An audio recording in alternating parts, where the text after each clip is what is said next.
DMI decode is a tool for dumping a computer's DMI table information. This table contains all of the system's hardware information. Using this tool we can drill down to find the BIOS data. We can use other tools like grep to pull just the pertinent information. In this quick tip we will show you how to do just that. DMI decode must be ran with root or elevated privileges. Here we will use sudo to run the command. As you can see, the DMI table is rather large. It would be hard to visually find the information you are looking for. We can use the -t option, which allows us to specify BIOS as the type of information we want.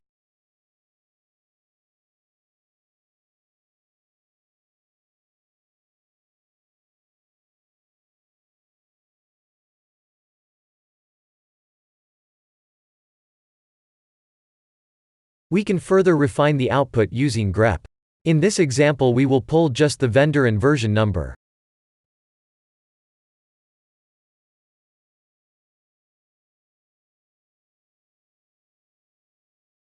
If you found this Linux quick tip useful, please subscribe to our channel.